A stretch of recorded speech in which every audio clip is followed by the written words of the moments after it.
Dulu, waktu kecil, siapa yang mempunyai cita-cita ingin menjadi dokter? Kali ini, History Zero Nine akan membahas dokter-dokter psikopat yang ada di dunia. Siapa sajakah orangnya?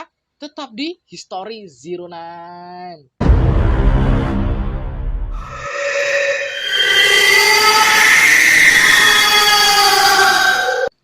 Dokter merupakan sebuah profesi yang mulia. Seorang dokter seharusnya bertugas untuk menyelamatkan nyawa manusia sebisa mungkin, sesuai dengan yang terucap dalam sumpah mereka. Meski demikian, ada beberapa dokter yang dianggap seperti psikopat. Para dokter ini bukannya membantu menyembuhkan, malah senang menyiksa pasien-pasiennya. Contoh dokter sadis yang menyiksa pasiennya adalah Joseph Mengele Rudolph. Dia dikenal dengan eksperimen sadis terhadap para tahanan kamp konsentrasi selama Perang Dunia II.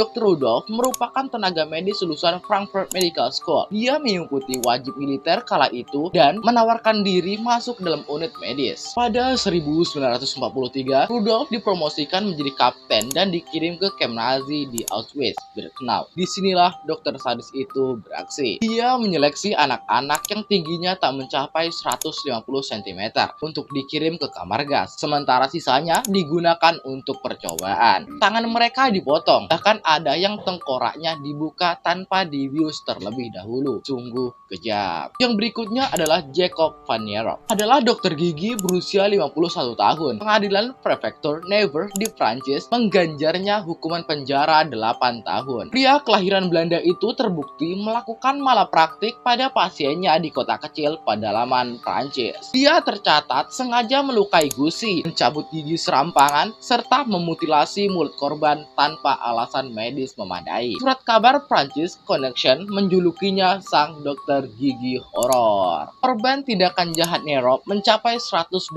orang penduduk kota Château-Chinon di selatan Prancis. Nierop membuka praktik cabut gigi di kota itu sepanjang kurun 2008 sampai 2011. 6 tahun lalu, Asosiasi Dokter Gigi Prancis mencabut izin praktiknya. Belasan pasien melaporkan sang dokter gigi horor ke pemerintah setempat. Salah satu korbannya, Sylvain Boulestix, 65 tahun, mengaku disiksa saat hendak memasang behel. Prosedur yang seharusnya tak menyakitkan itu jadi berdarah-darah, sebab Nierop mencabut 8 gigi sekali operasi. Gigi sang nenek padahal baik-baik saja. Dia tampak bahagia sekali melihat saya kesakitan, kata Boulestix. Pada 2014, Nierop kabur ke Kanada setelah terbit surat pemanggilan kepolisian. Berkat kerjasama aparat kedua negara membuat sang dokter gigi tertangkap. Dia pun diekstradisi ke negeri anggur akhir tahun yang sama. Jaksa Lucille Jalen Brew menyatakan sang dokter gigi itu diduga mengidap narsisme akut serta psikosis ringan. Belum diketahui apakah Nierop akan mengajukan banding atas putusan ini. Yang berikutnya adalah John Birkin Adams, dijuluki dokter kematian. Julukan tersebut berdasarkan pada kesengajaannya membuat pasien yang ditangani meninggal dunia. Diduga Adams sengaja memberikan resep yang salah kepada lebih dari 163 pasiennya. Adams dikenal bukan sebagai dokter yang ahli di bidangnya, namun pria ini terkenal ramah dan perhatian sehingga banyak yang suka berobat padanya. Pasiennya kebanyakan janda tua dan orang-orang kaya. Setelah beberapa kematian terungkap, diketahui pula alasan Adams melakukan perbuatan keji tersebut. Dia sering meminta namanya dituliskan dalam surat wasiat pasiennya sebagai ganti pembayaran berobat padanya. Dengan menyiksa pasiennya memakai obat yang salah, dia dengan cepat berhasil mendapat warisan dari pasiennya tersebut. Pria dengan uang banyak hasil merampas warisan pasiennya ini sempat berhasil menyuap hakim yang mengakibatkan dia dinyatakan bebas dari bersalah. Meski demikian, dia tewas pada 1983 dan tidak diketahui apa penyebabnya. Yang berikutnya adalah Harold Frederick Shipman, merupakan dokter lulusan Leeds School of Medicine di Inggris. Dia kemudian menjadi anggota Dewan British Medical dan mendirikan klinik pada 1993. Pria kelahiran 1946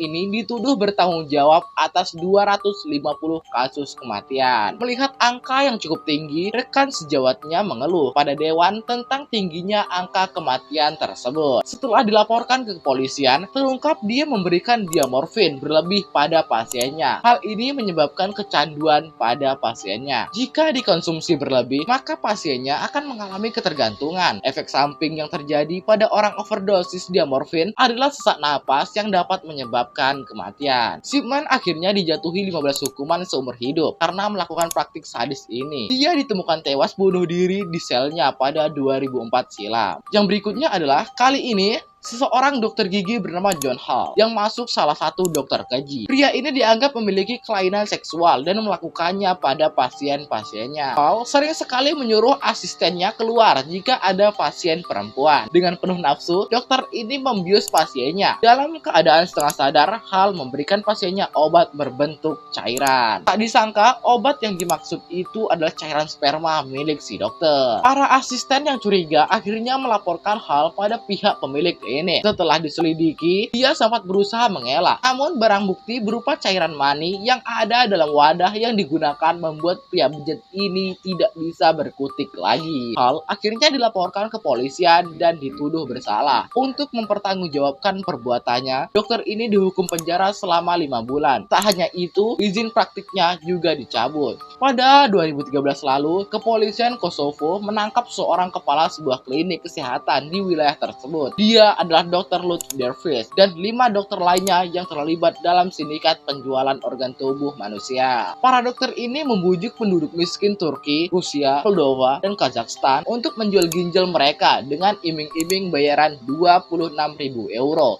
atau setara dengan 388 juta rupiah. Setelah setuju, dokter ini kemudian mengoperasi pasiennya dengan cara asal-asalan. Hal ini menyebabkan infeksi pada luka bekas operasi dan mengakibatkan sedikitnya 30 pasiennya meninggal dunia. Selain menyebabkan kematian, dia juga tidak membayar sepeser pun pada orang-orang malang yang dioperasinya itu. Dan kemudian, dia ditangkap dan dijatuhi hukuman bersalah 7 tahun 3 bulan penjara. Dan cerita pun selesai.